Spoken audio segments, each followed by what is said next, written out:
Imam Al-Ghazali mengatakan pintu-pintu syaitan yang mesti kita tutup di dalam diri kita ada 10 pintu. Syaitan bisa masuk ke dalam diri kita. Bismillahirrahmanirrahim.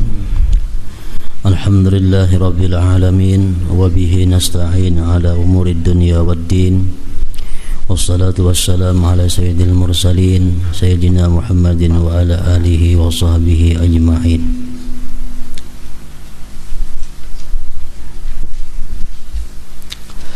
Dan apabila kamu membaca A'udzu billahi minasyaitonir rajim,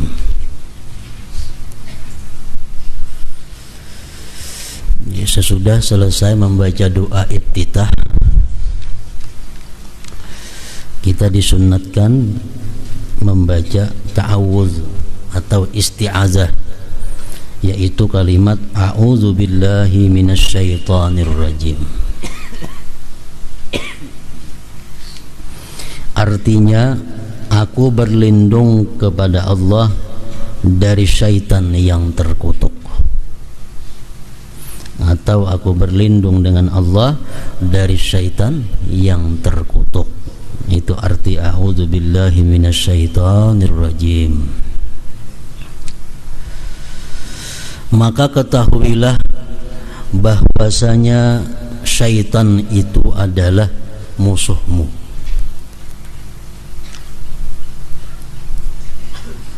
dan mengawasi untuk memalingkan hatimu dari Allah Azza wa Jalla.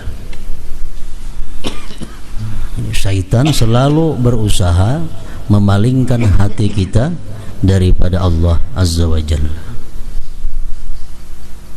karena kedengkian kepadamu atas munajatmu kepada Allah Azza wa Jalla dan sujudmu kepadanya. Padahal ia syaitan itu dikutuk sebab satu kali sujud yang ditinggalkannya dan ia tidak menyetujui terhadap sujud itu.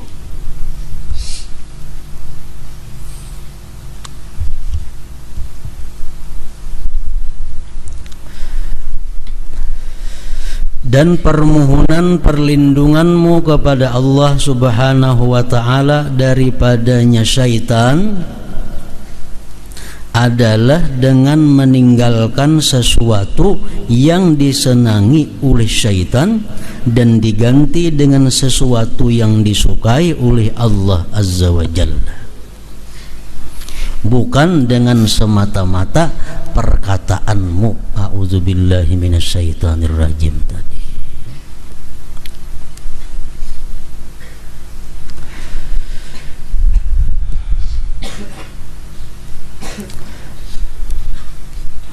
Orang yang dituju oleh binatang atau musuh untuk diterkamnya atau dibunuhnya, lalu ia berkata, aku berlindung dari kamu dengan benteng yang kukuh itu, padahal ia tetap di tempatnya, maka ucapan itu tidak berguna baginya.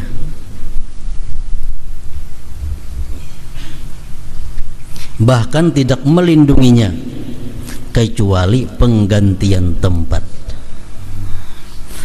Maka demikian juga orang yang mengikuti syahwat yang menjadi kesenangan syaitan dan dibenci oleh Tuhan yang Maha Pemurah, maka semata-mata perkataan tidaklah berguna baginya.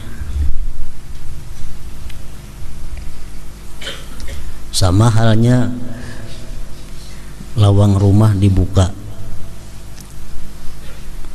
lawang pintu rumah dibuka, berdoa kepada Allah, ya Allah selamatkanlah harta benda hamba daripada kehilangan, tapi lawangnya dibuka.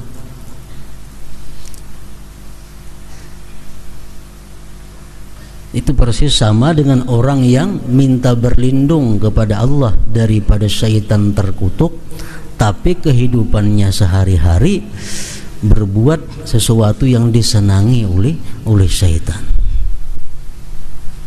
Kalau kita hendak berlindung dengan Allah daripada syaitan yang terkutuk, maka jauhilah tempat-tempat syaitan itu.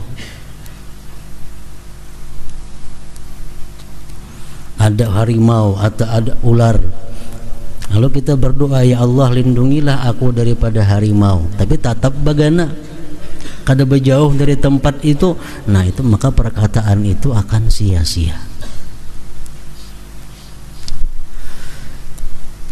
Nah jadi supaya sembahyang ini terlepas daripada gangguan-gangguan syaitan, sembahyang ini terlepas daripada godaan waswis syaitan, maka kita disunatkan sunat yang sangat kuat untuk membaca a'udzubillahi minasyaitonir rajim. Nah kalimat itu, kalimat isti'adzah itu sangat berguna apabila sebelum sembahyang itu kita sudah menjauhi terlebih dahulu tempat-tempat syaitan. Kita sudah menutup pintu masuknya syaitan.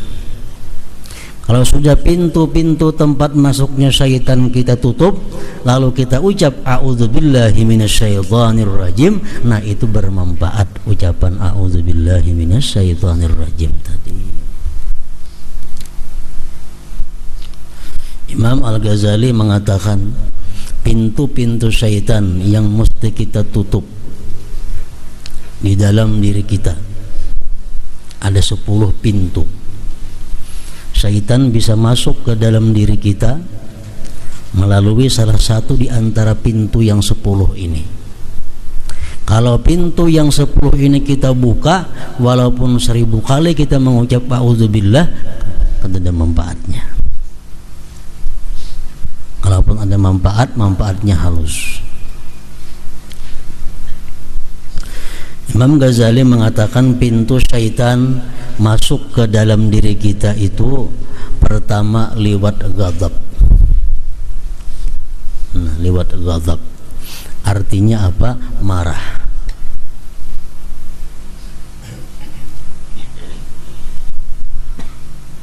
Orang nang marah itu membuka pintu seluas-luasnya untuk syaitan. Orang yang marah bisa membunuh, orang yang marah bisa memfitnah, orang yang marah bisa menggibah, orang yang bisa macam-macam. Nah jadi kalau kita parahatan marah itu kita bawa sembahyang, walaupun beberapa kali auzubillah, kan ada manfaatnya. Dinginkan dahulu marahnya, sudah tenang daripada marah, hanyar hendak sembahyang. Ayuha a'udzubillah minasyaitonir rajim, tapi pintu marah sudah ditutup. Pintu jalannya syaitan ditutup. Al-ghadab. Syaitan berkata, apabila ada hamba yang sedang marah, maka aku permainkan itu hamba seperti dia permainkan bola. Disipak-sipaknya, ditendang-tendangnya.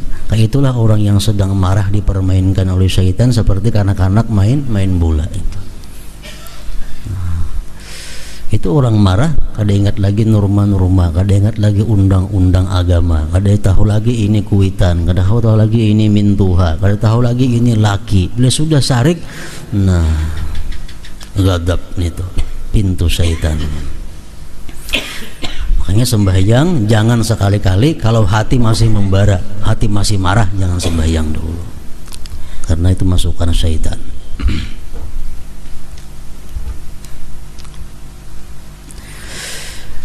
Yang kedua, pintu syaitan yang masuk ke dalam diri kita adalah lewat pintu syahwat. Syahwat artinya keinginan nafsu.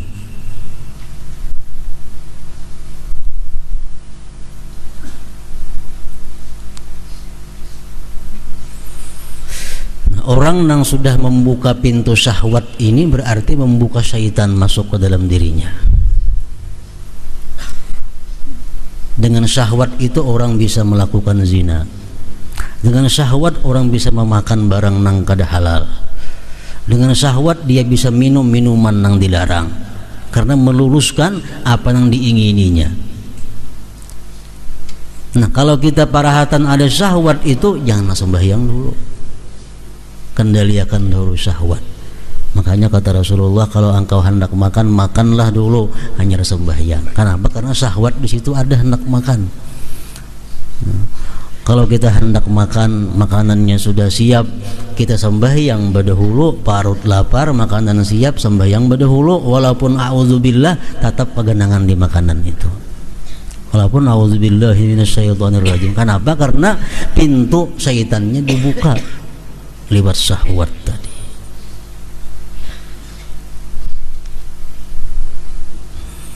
Yang ketiga, ujar Imam Ghazali, pintunya syaitan itu masuk ke dalam diri manusia ada lewat hasad, lewat dengki.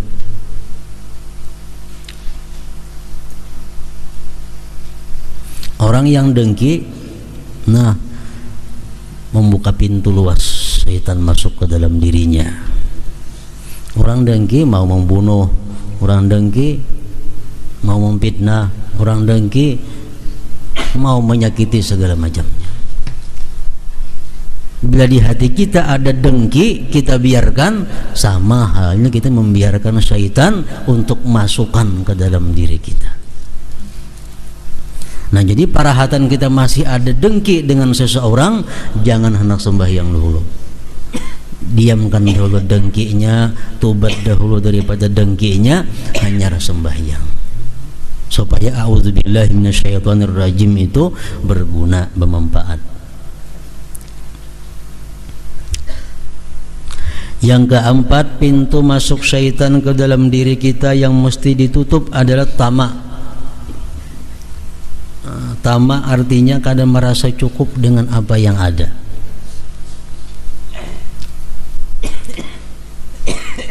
Ini mencakup seluruh perkara. Makan kada cukup, makan yang ada. Berpakaian kada cukup, pakaian yang ada. Penghasilan rasa kada cukup, penghasilan yang ada. Nah, bila macam itu masih ada dalam diri kita sifat tamak itu, sembahyang kayak apa aja kita kada khawatir terhindar daripada syaitan. Kenapa? Karena selalu dimasuki syaitan untuk menghayal, mengingini, memiliki segala macam sesuatu yang dituntut oleh hawa nafsunya. Tamak.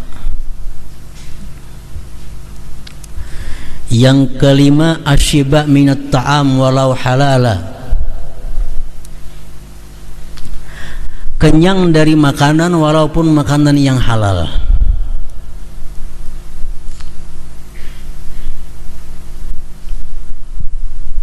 Orang yang parut kanyang walaupun dari makanan yang halal, itu mudah syaitan untuk mengarahkan inya kepada berbuat yang kada baik.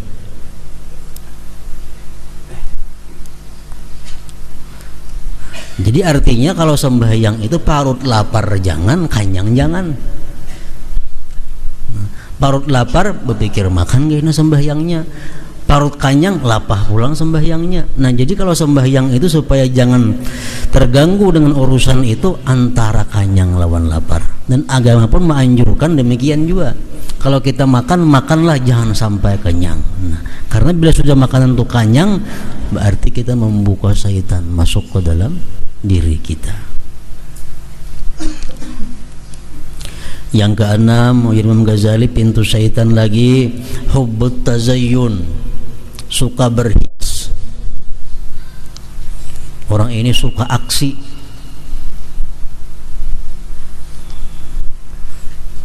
Nah, orang suka berhias ini membuka pintu syaitan karena bisa menggunakan perhiasan yang haram. Laki-laki bisa memakai utas emas, pakai kalung emas, nah, bebunil emas, ketujuh berhias. Nah, ketujuh berhias itu adalah merupakan pintu syaitan. Orang nang ketujuh berhias ini walaupun audzubillahnya berapa kali sehari, kada ada manfaatnya. Kenapa? Pintu syaitan dibukakan. Hubbut tazayyun. Yang ketujuh, al-ajalah, segera. Segera, maksudnya segera ini adalah kada berpikir matang dalam mengambil sesuatu keputusan. Hendak nukar napakah, kada berpikir tukar. Hendak kamanakah, kada berpikir tulak. Hendak apa, kada berpikir banyak gawi. Nah ini ngarannya ayat. Kalau orang seperti itu dalam kehidupannya, orang ini adalah kawannya syaitan. Karena kata Rasulullah, ala ajalah minas syaitan. Yang kedelapan, ad-darahimu wad-dananiru, dinar dan dirham, artinya duit. Duit ini pun adalah pintunya syaitan.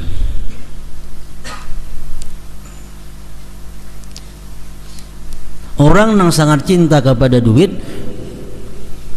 sehingga kadang menghiraukan lagi duit ini datang di mana.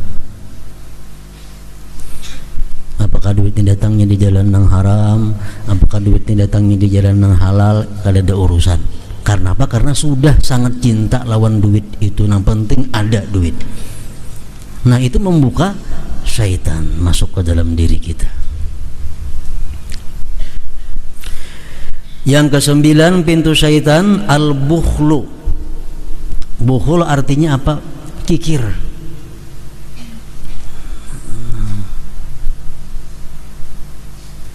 Orang kikir ini memikirkan pun orang aja keluar pun seorang kada. Orang nang kikir ini bisa mau mengurangi membayar upah, bisa mau menunda upah orang, bisa mau mengangkat tanah orang. Nah itu orang kikir. Kalau kikir itu ada dalam diri kita, ada pintu syaitan untuk masuk ke situ. Nah, yang ke-10, ta'allumul ilmil khafi qabla mumarasati zahir. Belajar ilmu hakikat sebelum lahir ilmu syariat. Orang tuh belum matang lagi ilmu syariat, belum matang lagi ilmu fikih, belajar sudah ilmu tasawuf nang dalam, sama membukakan pintu syaitan lawan dirinya. Iya nang akhirnya kada bersembahyangan lagi. Iya akhirnya ampun orang, iya ampun ku juga. Nah jadi pintu-pintu syaitan itu ditutup terlebih dahulu, hanya kita mengucap a'udzubillahi minasyaitonir rajim. Nah bermanfaat tuh a'udzubillahnya. Rumah kita kunci, hanya kita bertawakal kepada Allah, minta dipeliharakan daripada pencuri. Nah itu bermanfaat.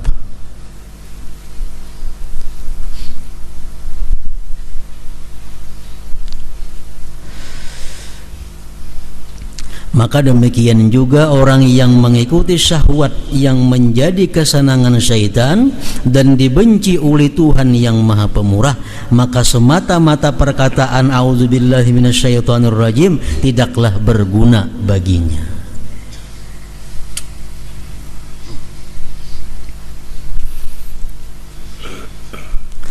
Maka hendaklah perkataannya disertai dengan azam, cita-cita untuk berlindung dengan binting Allah Azza wa Jalla dari kejahatan syaitan. Bintingnya adalah la ilaha illallah, tidak ada Tuhan melainkan Allah. Karena Allah Azza wa Jalla berfirman pada apa yang diberitakan oleh Nabi kita sallallahu alaihi wasallam, hadis kudusi, artinya la ilaha illallahu hisni faman dakhala hisni amina min azabi. Artinya la ilaha illallah adalah bintingku, barang siapa yang masuk ke bintingku maka ia aman dari siksaku. Orang yang berlindung dengan binting itu adalah orang yang tidak mempunyai sesembahan selain Allah yang Maha Suci. Adapun orang yang menjadikan hawa nafsunya sebagai Tuhannya, maka ia di lapangan syaitan, bukan dalam binting Allah Azza wa Jalla. Jadi supaya aman daripada godaan syaitan, masuk ke dalam pertahanan Allah. Pertahanan Allah itu mengapa?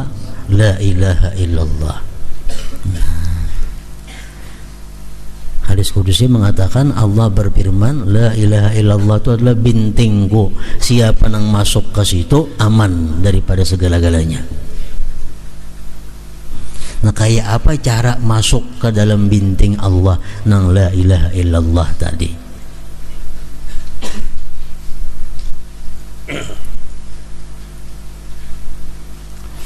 Ada dua teori ulama sufi yang mengatakan cara kita masuk ke dalam la ilaha illallah itu ada cara membuang atau menghilangkan sesuatu yang mendatangkan maksiat, yang mendatangkan lalai kepada Allah, kemudian memperbanyak zikir la ilaha illallah. Misalnya kita ada pekerjaan, macam-macam pekerjaan, ada kesibukan, macam-macam kesibukan. Mana kesibukan yang seringkali membuat jadi maksiat, mana kesibukan pekerjaan kita yang seringkali membuat kita lalai daripada Allah. Nah, itu dibuang, ditinggalkan. Hanya perbanyak mengata la ilaha illallah, maka kita akan dimasukkan dalam binting Allah Subhanahu wa ta'ala. Itu ada yang pertama macam itu. Jadi artinya sebelum mengamalkan la ilaha illallah, orangnya harus membersihkan diri dulu, bersihkan diri daripada macam-macam yang kada baik, hanya perbanyak la ilaha illallah. Ada teori yang kedua daripada ulama-ulama sufi mengatakan agar kita masuk dalam bintingnya Allah itu adalah biar aja kita ada pekerjaan yang melalaikan atau pekerjaan yang seringkali membuat maksiat, biar jangan ditinggalkan.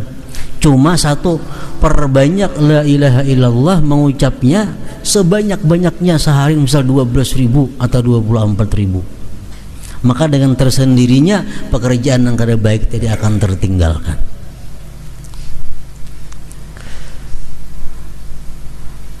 Nah, jalan yang pertama, jalan yang ditempuh oleh Syekh Abdul Qadir Al-Jilani. Jalan yang kedua tadi, jalan yang ditempuh oleh Syekh Abdul Hasan As-Sadzili. Jadi orang nang katujuh bermain-main nang ada manfaatnya, orang nang masih macam-macam kelakuannya, biar aja dulu terusakan. Yang penting zikirnya banyak-banyak orang itu. Karena dengan sendirinya zikir itu akan merubah akhlaknya menjadi baik, sehingga dia bisa masuk ke dalam binting Allah Subhanahu wa ta'ala. Nah, ada Syekh Abdul Qadir Jailani, jangan hendak berzikir dulu, bersih dulu diri.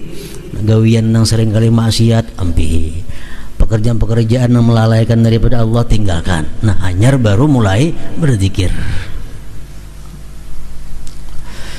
La ilaha illallah hisni faman dakhala hisni amina min adabi. Artinya la ilaha illallah adalah bintingku, barang siapa yang masuk ke bintingku maka ia aman dari siksaku.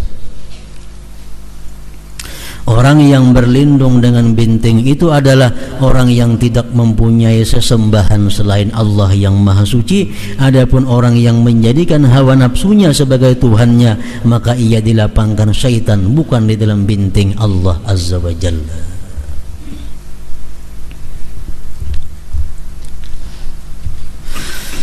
Ketahuilah bahwa sebagian tipu dayanya adalah syaitan itu menyibukkan kamu dengan ingat akhirat di dalam salatmu dan merencanakan perbuatan baik,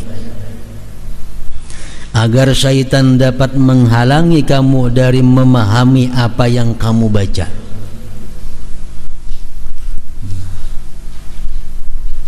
Misalnya syaitan menggoda kita sembahyang nih, supaya kita ingat lawan rumah, kita kawa mengatasi. Syaitan menggoda kita rahatan sembahyang supaya kita ingat lawan toko dagangan kita, kita kawa mengatasi. Syaitan menggoda kita dalam sembahyang supaya kita ingat lawan anak-anak kita, kita kawat mengatasi. Syaitan menggoda kita dalam sembahyang itu bisa dengan mengingat dosa-dosa kita dahulu. Rahatan sembahyang kita ingat dulu kita pernah berdusta, kita melakukan ghibah. Dalam sembahyang kita ingat kita melakukan fitnah. Dalam sembahyang kita melakukan mencuri segala macam. Nah, syaitan menggelitik hati kita supaya kita ingat dosa-dosa kita. Nah, kita kira itu baik, padahal luput. Kenapa? Dalam sembahyang itu bukan disuruh mengingat dosa, disuruh menghadap hati dan wajah kepada Allah Subhanahu wa ta'ala. Nah, dikira sudah baik. Atau syaitan dalam sembahyang bisa menggoda dengan mengingat dalam kubur. Nah, kita sembahyang kita ingat dalam kubur kena kayak apa aku, di Siratal Mustaqim kena macam apa aku. Padahal itu kan ada urusan sembahyang mengingat itu. Mengingat itu hendaknya di luar daripada sembahyang. Dalam sembahyang ini khusus memahami apa yang dibaca. Bila sembahyang ingat lawan mati. Nah, itu syaitan menggelitik ke hati kita, menggoda kita supaya jangan khusyuk, supaya jangan ingat kepada Allah Subhanahu wa ta'ala. Agar syaitan dapat menghalangi kamu dari memahami apa yang kamu baca. Rahatan sembahyang timbul di hati geritik hendak berbuat baik. Kan kena yang sembahyang ni membaca Quran, kan kena yang sembahyang ni membaca salawat. Mungkin syaitan ni menggeritik hati kita, kan kena yang sembahyang ni belajar. Nah, dikira itu baik, padahal itu ada tipu daya syaitan untuk menghalangi kita munajat kepada Allah Subhanahu wa ta'ala. Walaupun caranya pina model baik.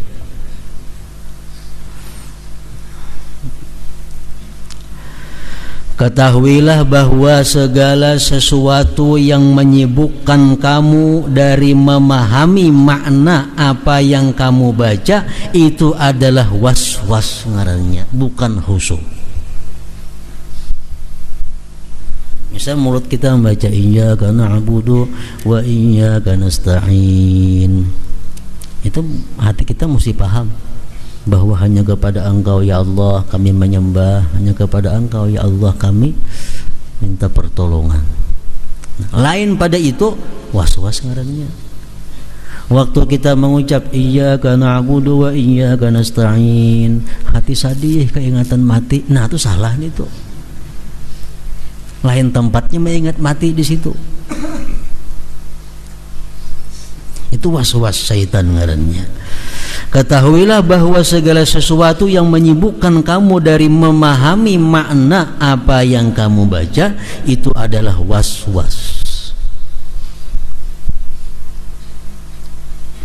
Karena gerakan lidah itu bukan tujuan, tetapi tujuannya adalah makna-maknanya yang terkandung di dalam lafaz yang diucapkan oleh si lidah, lisan kita itu.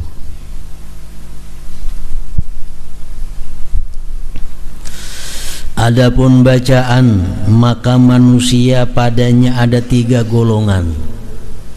Baca Fatihah contohnya. Bismillahirrahmanirrahim. Alhamdulillahirabbil alamin. Arrahmanirrahim. Maliki yaumiddin sampai habis. Nah, membaca Fatihah, membaca tasbih, membaca tasyahud, itu manusia ada 3 kelompok. Pertama, seseorang yang lidahnya bergerak sedangkan hatinya lalai. Di mulutnya mulai auzubillah sampai waladhdallin lancar, fasih bacaannya. Tapi hatinya kadang memahami makna apa nang inya baca. Padahal amunnya hakoninya kau aja memahami itu, bisa aja orangnya bahasa Arab. Bahasa Arab bisa, pandai aja. Ihdina artinya tunjuki kami, tahu aja. Sirat artinya jalan mustaqim yang lurus, tahu aja artinya. Bismillahirrahmanirrahim dengan nama Allah, tahu aja maknanya. Cuma karena hatinya kesibukan memikirkan yang lain daripada itu, sehingga makna yang dibaca itu kada terlintas dalam hati. Seseorang yang lidahnya bergerak sedangkan hatinya lalai.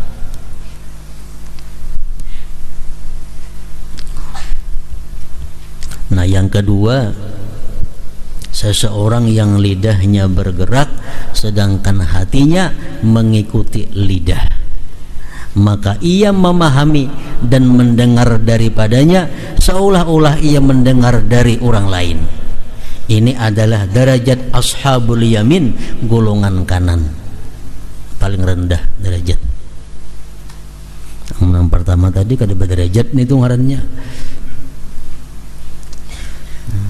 Jadi lidah ini mengucap, hati mengiringi, seolah-olah hati ini mendengar dari orang lain.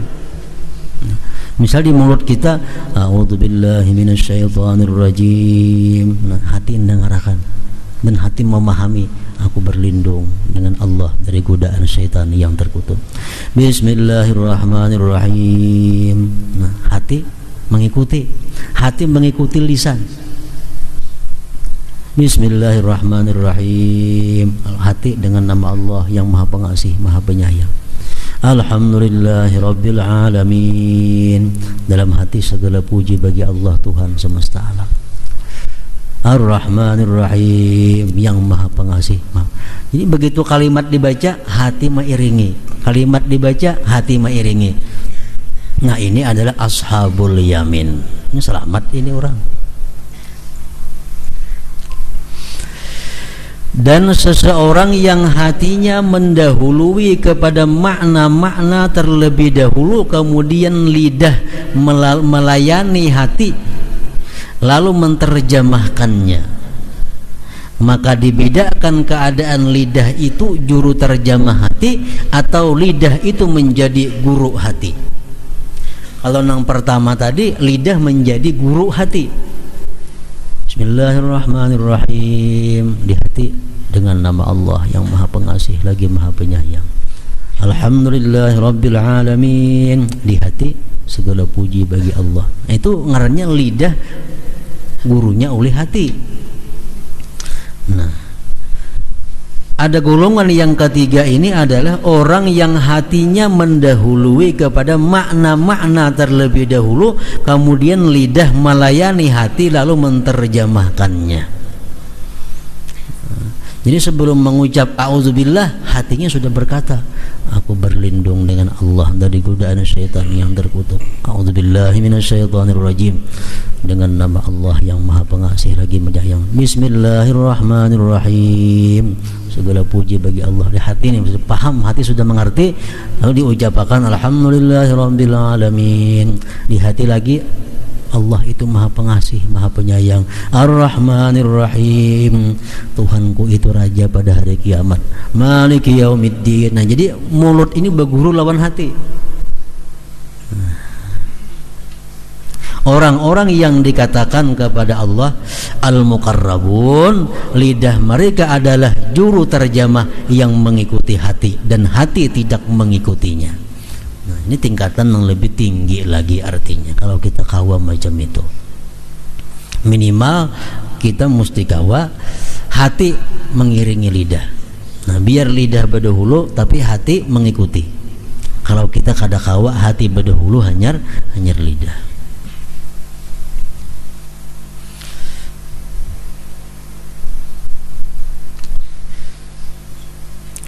Perincian terjemah makna-makna itu adalah bahwasanya kamu mengucapkan Bismillahirrahmanirrahim, artinya dengan nama Allah yang Maha Pengasih lagi Maha Penyayang.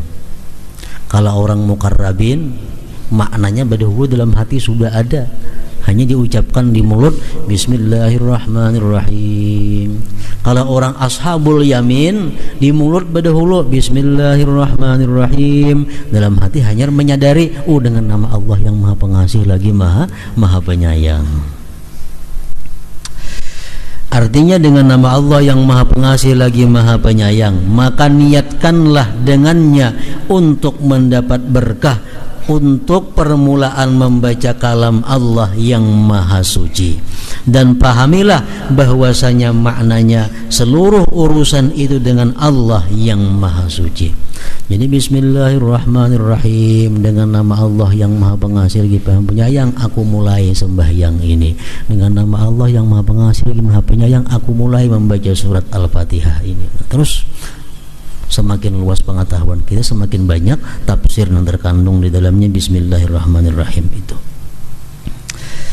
Yang dimaksud dengan isim nama, Bismillahirrahmanirrahim, dengan nama Allah. Dimaksud dengan isim nama di sini adalah musamma, orang yang disebut. Dengan nama Allah artinya dengan Allah maksudnya. Dan apabila urusan-urusan itu dengan Allah yang maha suci, maka pastilah alhamdulillah. Bismillahirrahmanirrahim, dengan nama Allah yang maha suci, yang maha pengasih, maha penyayang, aku mulai sembahyang ini, aku mulai membaca surat Al-Fatihah ini.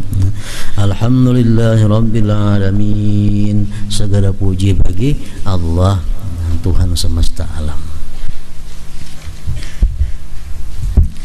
Pengertiannya adalah syukur itu bagi Allah. Alhamdulillahirabbil alamin, itu kita ucapkan alhamdulillah sesudah bismillah. Bismillah itu kita ucapkan menyertai perbuatan. Bismillah kita ucapkan menyertai perkataan.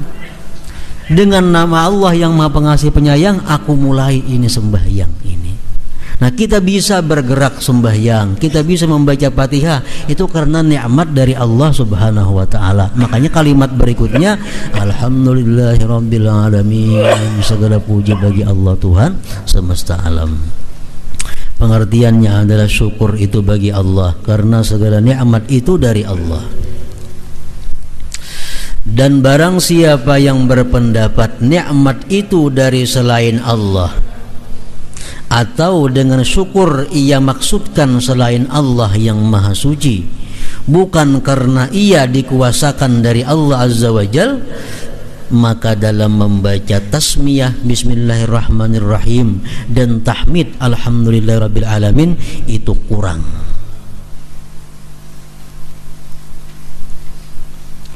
Jadi sebelum kita mengucap alhamdulillahirabbil alamin itu, kita mesti mengiktikarkan bahwa nikmat ini semata-mata hanya dari Allah.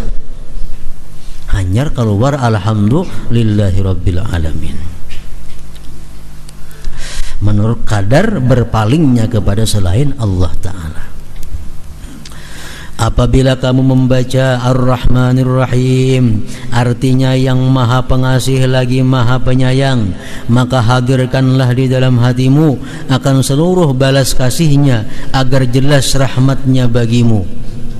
Lalu terbangkitlah harapanmu karenanya. Kemudian kubarkanlah dari hatimu pengagungan dan takut dengan ucapanmu Maliki Yaumiddin, artinya yang merajai memiliki hari pembalasan. Jadi kalimat Ar-Rahmanir-Rahim itu artinya maha pengasih, maha penyayang, itu mesti ada dalam hati kita rasa senang, mesti ada dalam hati kita rasa bahagia, mesti ada dalam hati kita rasa berharap kepada Allah. Kalau kada ada rasa itu, nah, kada khusyuk orangnya. Berarti bisa aja membaca, bisa menerjemah, cuma kada bisa merasai. Kalau kita mengucap menyadari bahwa Allah itu pengasih penyayang, mau kada mau hati pasti tenang, hati kita pasti bahagia, pasti berharap kepada Allah.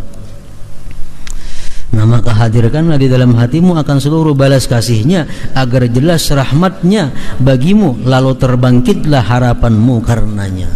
Makanya ada orang diulang-ulang, tapi orang sembahyang sorangan aja bang, karena kenyamanannya hati itu. Ar-Rahmanir-Rahim, Ar-Rahmanir-Rahim, Ar-Rahmanir-Rahim, karena merasakan kenikmatan, kelezatan waktu mengucap Ar-Rahmanir-Rahim itu. Nah, kemudian sesudah kita merasakan kenikmatan dan kelezatan itu, kita ada takut kepada Allah. Takut itu melalui ucapan Maliki Yaumiddin, artinya yang merajai memiliki hari pembalasan. Adapun keagungan karena tidak ada kerajaan kecuali baginya. Adapun takut maka karena sulitnya hari pembalasan dan perhitungan yang mana dia adalah pemiliknya. Kemudian dia perbaharuilah keikhlasan dengan ucapanmu iyyaka na'budu. Jadi dalam kita mengucapkan maliki yaumiddin, itu hati kita pasti ada merasakan takut kepada Allah.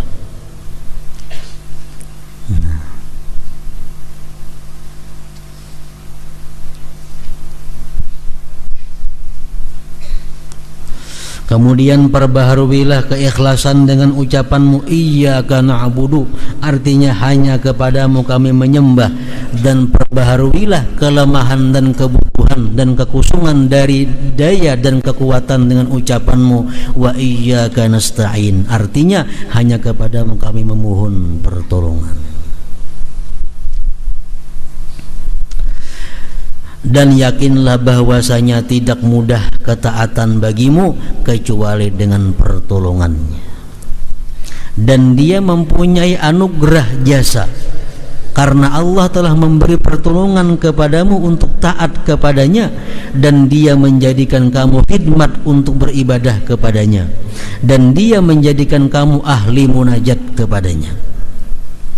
Seandainya dia menghalangi kamu dari pertolongan taufik, niscaya kamu termasuk golongan orang-orang yang dijauhkan bersama syaitan yang terkutuk. Jadi waktu kita iyyaka na'budu, hanya kepada Engkau ya Allah kami menyembah, di situ hati kita kada boleh ada keingatan siapa jua pun hanya selain Allah.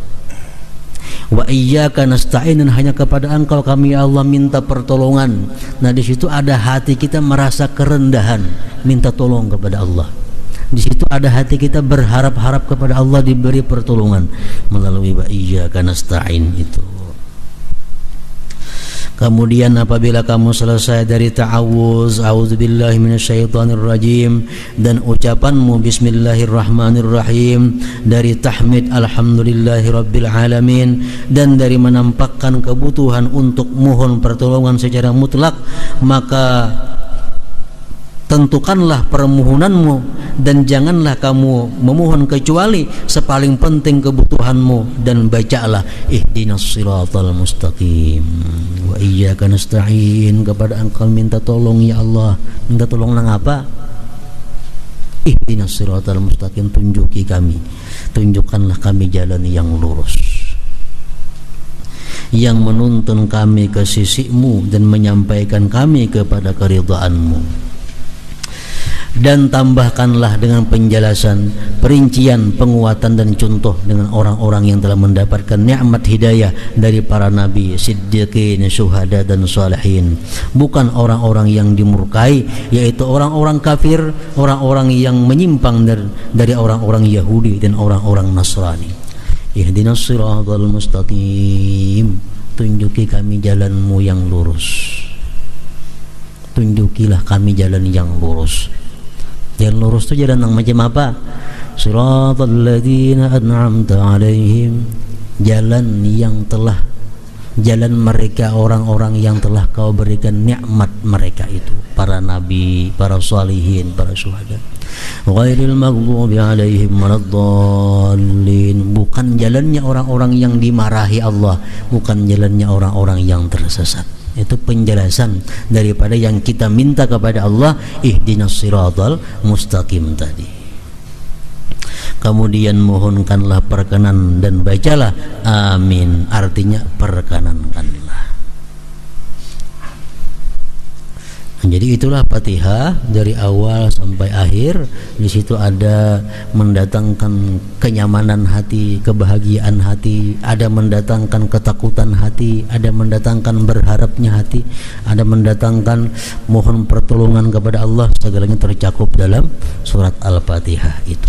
Nah kalau kita kawa sedemikian itu dalam membaca Fatihah, khusyuk ngarannya sudah bintang surat Fatihahnya.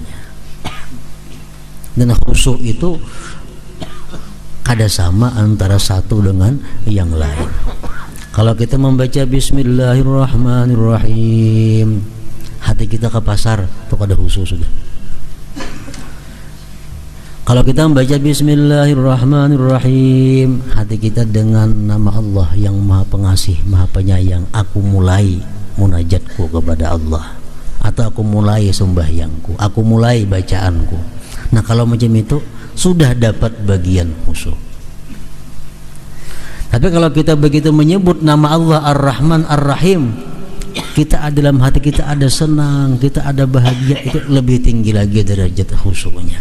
Nah, jadi khusyuk pun bermacam-macam. Minimal khusyuk itu kita dapatkan adalah paham dengan apa yang dibaca, mulut membaca, hati memaham, menerjemahkan. Itu minimal sekurang-kurang derajat khusyuk.